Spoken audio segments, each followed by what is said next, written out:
Hello my friends, welcome back to the channel Ashish sir.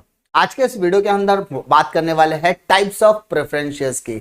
इसके पहले के वीडियो में हमने डिस्कस किया था व्हाट इज प्रेफरेंस शेयर्स। तो एक ओवरव्यू दे देता हूं। प्रेफरेंस शेयर्स का मतलब होता है the share holder which is getting the priority. ऐसे शेयर होल्डर जिन्हें प्रायोरिटी मिल रही है दो चीजों पर। सर कौन कौन सी? एक तो आपका आएगा payment of dividend, yes sir, और दूसरा आपका आएगा रीपेमेंट ऑफ कैपिटल। बट ये रीपेमेंट ऑफ कैपिटल कब आपको प्रायोरिटी मिलेगी? जब कंपनी को क्या किया जाएगा, वाइंड अप किया जाएगा तब। अंडरस्टूड? ये बेसिक मेन पार्ट यही है कि प्रेफरेंस शेयर होल्डर्स या preference shares are those shares which is getting the priority over the equity share holders on payment of dividend and repayment of capital at the winding up of the company. Understood? Yes sir. अब there are 8 types of preference shares. Preference shares के total 8 types है। Cumulative, non cumulative, participating, non participating, convertible, non convertible, redeemable, irredeemable. इसको simple भाषा में बोले तो CPCR. Cumulative, non cumulative, participating, non participating, convertible, non convertible, redeemable, irredeemable. Understood? अब आपको मैं इसका ओवरव्यू देता हूं। आपको ये 8 प्रेफरेंस शेयर्स के जो टाइप्स है उसको समझाने की कोशिश करता हूं। सबसे पहला दिया है क्यूमुलेटिव। क्यूमुलेटिव का मतलब होता है to add up. To add up, add up करना मतलब ऐड करना।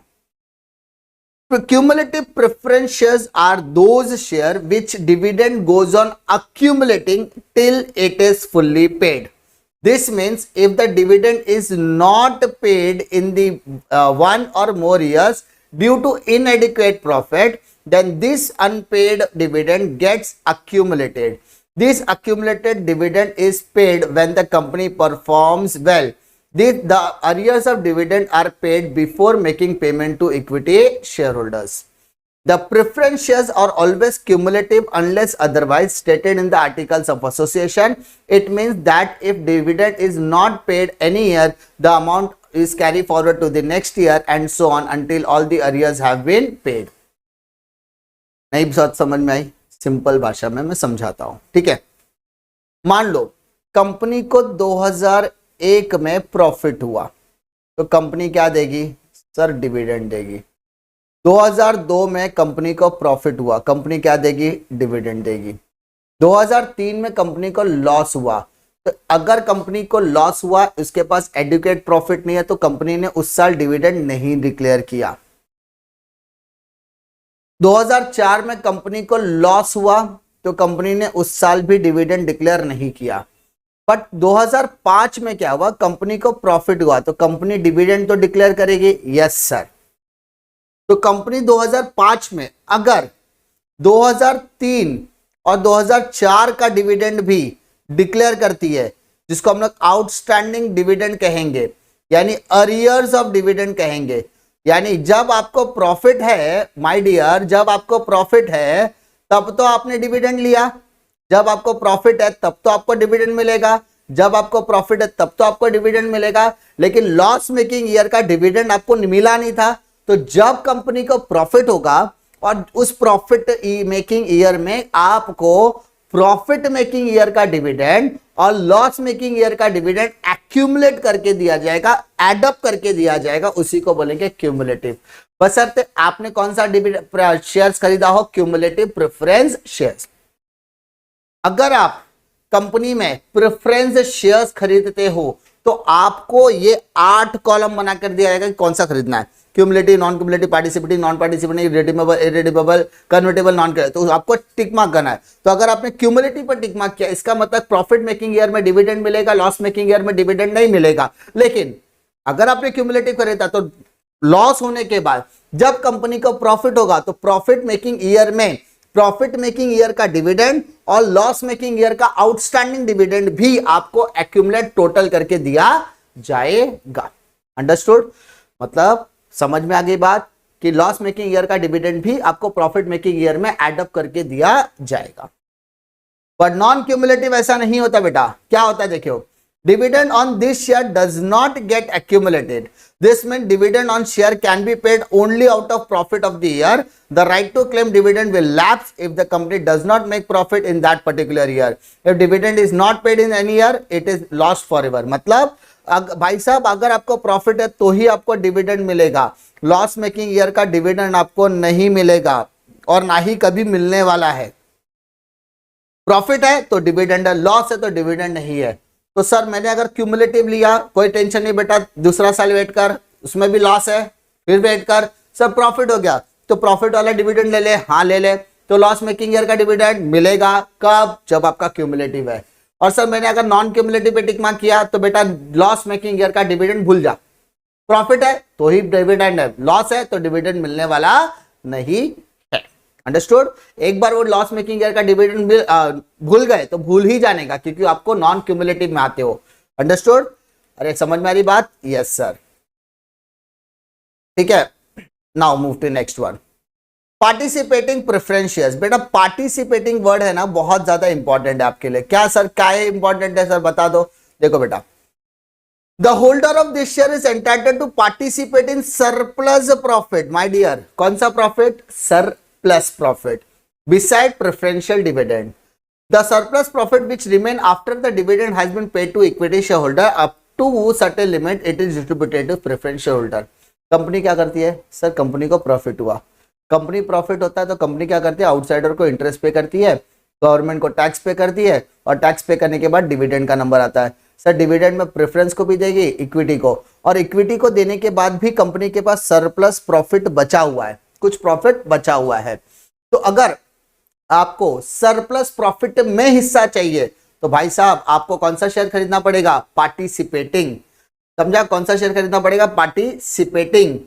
यानी जब कंपनी के प्रेफरेंशियल डिविडेंड मिलने के अलावा, यानी डिविडेंड में आपको प्रेफरेंस डिविडेंड तो मिलेगा, उसके बाद आपको डिविडेंड देने के बाद इक्विटी को डिविडेंड दिया जाएगा, इक्विटी शेयरहोल्डर को डिविडेंड देने के बाद कंपनी को तब भी सरप्लस प्रॉफिट बचा है और कंपनी चाहे तो प्रेफरेंस डिविडेंड को मतलब वापस से प्रेफरेंस शेयरहोल्डर को डिविडेंड दे सकती है। बट किनको मिलेगा? जिन्होंने पार्टिसिपेटिंग खरीदा है, मतलब जो सरप्लस प्रॉफिट में हिस्सा चाहते हैं, जो सरप्लस प्रॉफिट में से भी डिविडेंड चाहते हैं, वो पार्टिसिपेटिंग खरीदेंगे।